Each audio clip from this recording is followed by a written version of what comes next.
প্ৰভু হনুমানে আপোনাৰ ভক্তিৰ পৰীক্ষা লোৱা চাৰিটা আচৰিত সংকেত।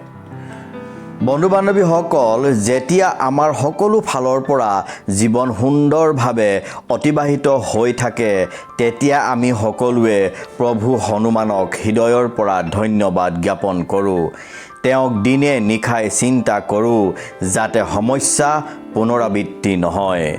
কিন্তু কেতিয়াবা কোনোবা ভক্তৰ জীৱন পুনৰ সমস্যাৰ ফালে ঢাল খোৱা দেখা যায়।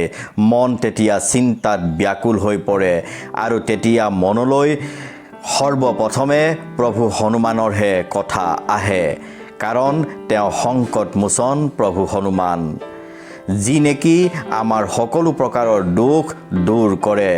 প্ৰভু হনুমানে আমাক জীয়াই থকাৰ শক্তি আৰু সাহস প্ৰদান কৰে। প্ৰভু হনুমানে কেৱল জীয়াই থকা শক্তি আৰু সাহসেই প্ৰদান নকৰে, তেওঁ ভক্তক সদায় আপোন কৰি লয়। যিসকল ভক্তই সত্য হৃদয়ৰ পৰা প্ৰভু হনুমানক ভক্তি কৰে, ৰাম নাম স্মৰণ কৰে, হনুমান চালিচা পাঠ কৰে, তেনে ভক্তৰ ভক্তিৰ ওপৰত প্ৰভু হনুমান সদায় সন্তুষ্ট হয়।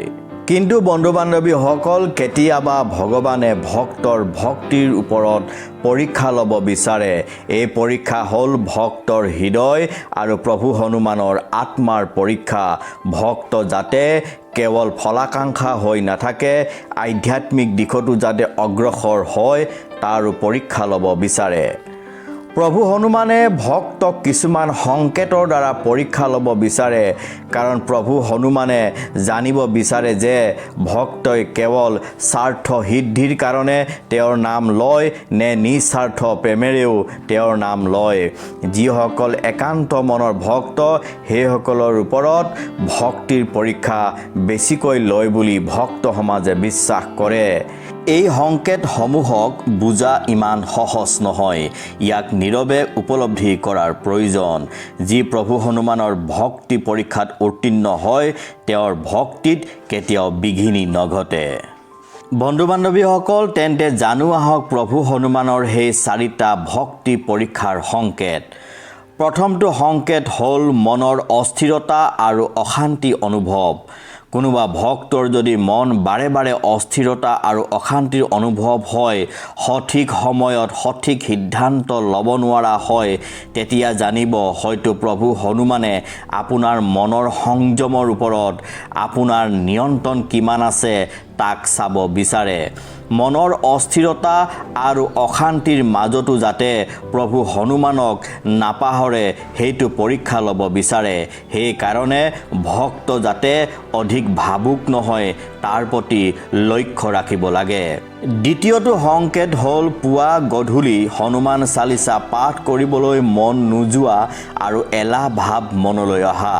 কেতিয়াবা ভক্তসকলৰ মাজত পূজা পাঠ, হনুমান চালিচা পাঠ কৰিবলৈ মন নোযোৱা হয়, এলাহ ভাৱ বাৰে বাৰে মনলৈ আহিব ধৰে। তেনেহ'লে সাৱধান হৈ দুগুণ উৎসাহেৰে পূজা পাঠ আৰু হনুমান চালিচা পাঠ কৰিব লাগে। মনত প্ৰভু হনুমানৰ নাম সঘনাই স্মৰণ কৰি থাকিব লাগে, কাৰণ এনে হোৱা প্ৰভু হনুমানৰ ভক্তিৰ পৰীক্ষা হ'ব পাৰে। তৃতীয়টো সংকেত হ'ল আপোনজনৰ লগত বিবাদ আৰু দূৰত্ব বজাই ৰখা। কেতিয়াবা আপোনজনৰ লগত বিনা কাৰণত বিবাদ হয় আৰু তেওঁৰ ওচৰত থাকিবলৈ মন নোযোৱা হয়। তেনে অৱস্থাত ভক্তই আপোনজনৰ চিন্তাত প্ৰভু হনুমানৰ ভক্তিত ব্যাঘাত জন্মাব নেকি, সেইটো তেওঁ পৰীক্ষা ল'ব বিচাৰে। আপোনজনৰ চিন্তাত যাতে প্ৰভু হনুমানক নাপাহৰে। চতুৰ্থ সংকেতটো হ'ল তৎক্ষণাত উপায় আৰু সহায় বিচাৰি নোপোৱা। কেতিয়াবা ভক্তৰ সমস্যা বা বিপদ হ'লে তৎক্ষণাত উপায় আৰু সহায় প্ৰভু হনুমানৰ পৰা বিচাৰে, আৰু যেতিয়া ভক্তই উপায় আৰু সহায় নাপায়, ভক্তৰ মনলৈ তেতিয়া অবিশ্বাস ভাৱ আহে নে নাহে, তাৰ পৰীক্ষা প্ৰভু হনুমানে কেতিয়াবা ল'ব বিচাৰে। ভক্তৰ কিমান ধৈৰ্য আৰু বিশ্বাস আছে, সেইটো প্ৰভু হনুমানে চাব বিচাৰে। সেইকাৰণে ভক্তই যেতিয়া বিফল হয়, তেতিয়া ভক্তই আগতকৈ অধিক শ্ৰদ্ধা আৰু ভক্তিৰে প্ৰভু হনুমানক স্মৰণ কৰিব লাগে। যিসকল ভক্তই বিফল হোৱাৰ পিছতো যেতিয়া একান্ত মনে দুগুণ উচ্ছ্বাসেৰে প্ৰভু হনুমানৰ নাম স্মৰণ কৰে, তেওঁৰ নাম জপ কৰে, হনুমান চালিচা পাঠ কৰে, সেইসকল ভক্ত কেতিয়াও প্ৰভু হনুমানৰ ভক্তি পৰীক্ষাত বিফল নহয়। সেইসকল সদায় তেওঁৰ পৰীক্ষাত উত্তীৰ্ণ হয়। বন্ধু বান্ধৱীসকল, আপোনালোক যদি প্ৰভু হনুমানৰ ভক্ত, তেনেহ'লে কমেণ্টত জয় হনুমান বুলি লিখি তেওঁক স্মৰণ কৰিব। ধন্যবাদ।